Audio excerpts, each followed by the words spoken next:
tricky little concept, but we've all heard it before. We all think we know what it means, right? Right.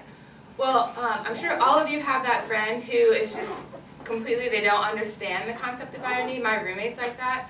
I lost a book, couldn't find it for 3 days. Finally, I found it under my bed, and she was like, "Oh man, that's ironic." And I was like, actually, no, it's not. It's not ironic at all. Now, before you write my roommate off as a complete idiot, I do want you to know that this happens all the time, and I feel like it happens all the time to me. People are constantly misusing the concept. And it's not just the average American. Famous people do it too. So I don't know if you remember this song. It's like rain.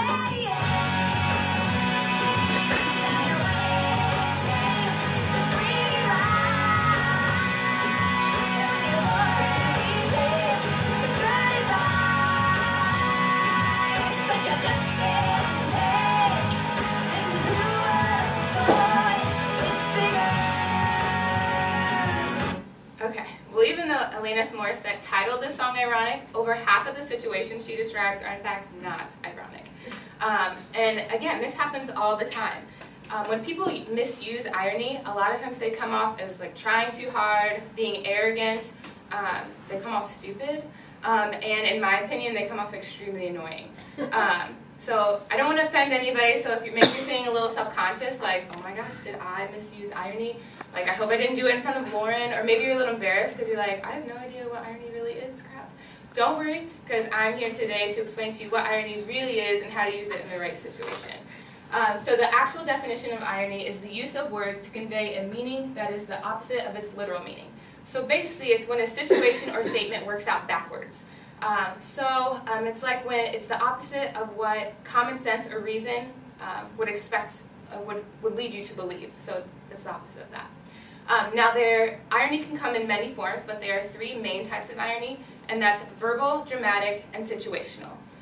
Verbal irony, by definition, is the contradiction of expectations between what is said and what is meant. So basically what that means is the speaker or the writer expresses the opposite of what they're trying to say.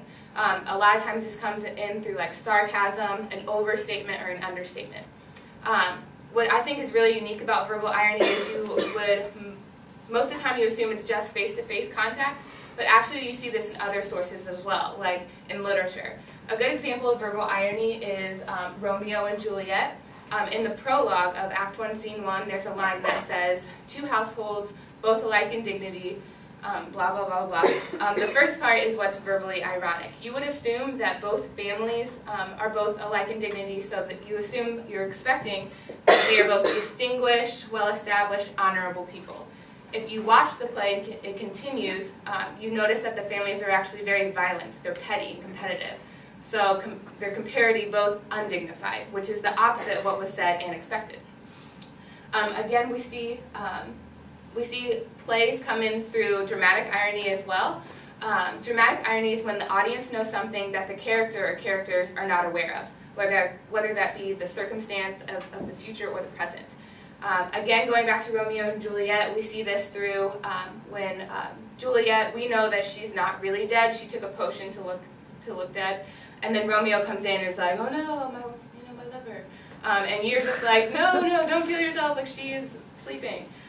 You know something that he doesn't know. So that is like dramatic irony in all of its glory. But we do see this dramatic irony in modern times too, like when you're watching movies. A good example of that is when you're watching like a horror or a thriller movie.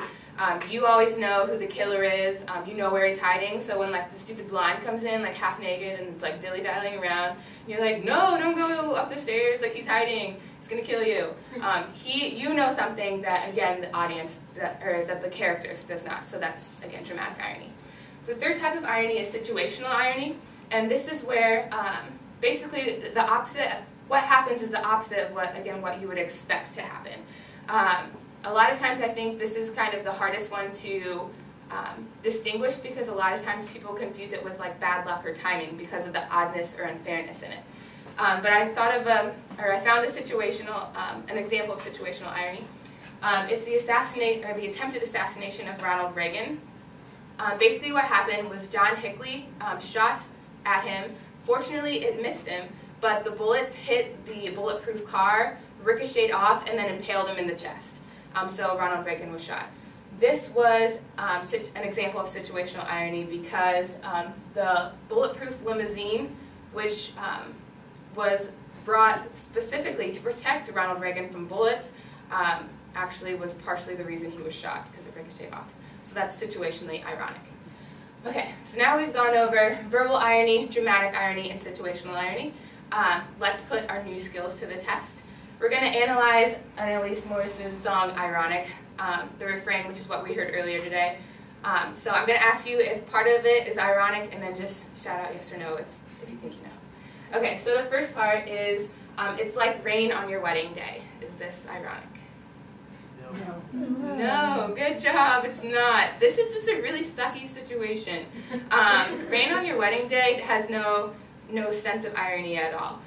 To make it ironic would be like if you moved your wedding inside specifically to stay dry, so you're expecting to stay dry, and then a pipe burst. And then your whole wedding is now flooded and it's ruined. That's ironic because the opposite, which is you were getting wet, is what you expected, which was to stay dry. So situationally ironic. Okay, let's try the next one. It's a free ride when you've already paid. Is this ironic? The answer is no. Good job. It's not ironic. This again is just a kind of a sucky coincidence. You got fooled because you paid and you didn't have to. Sucks. The next one. It's the good advice that you just didn't take. Is this ironic? No. Actually, this is partially ironic. This is a trick question. This is circumstantial irony.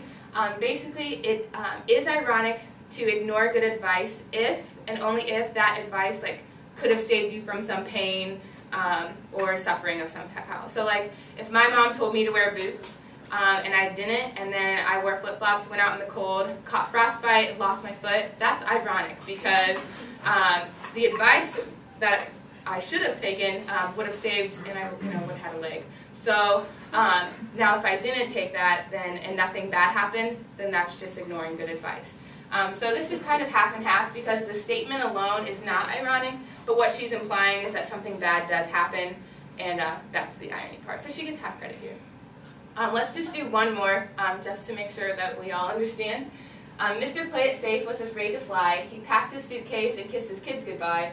He waited his whole damn life to take that flight, and as the plane crashed down, he thought, well, isn't this nice? Is this ironic? Yes.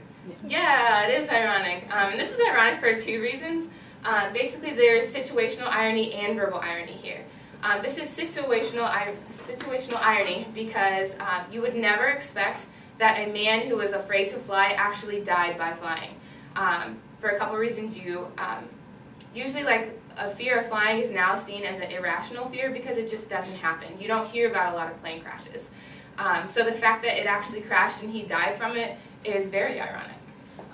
Also, verbal irony comes in through, well, isn't this nice? You can assume that this is sarcasm, and because it's probably terrible to crash, it's probably not nice. And sarcasm is a form of verbal irony, so it's ironic. Okay, so good job. You sort of passed that test, but it's okay. So wrapping everything up, what have we learned here? What have we learned here? We've learned that irony is really confusing and no one still gets it.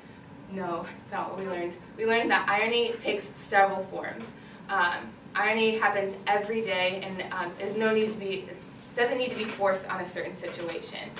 People who force irony on situations that aren't ironic is a real problem, and unfortunately for us, the people who now understand what irony really is, it's extremely annoying. So I encourage all of you to go out and tell your friends and family about the types of irony that you learned here today, and hopefully the world will become a less annoying place. Thank you.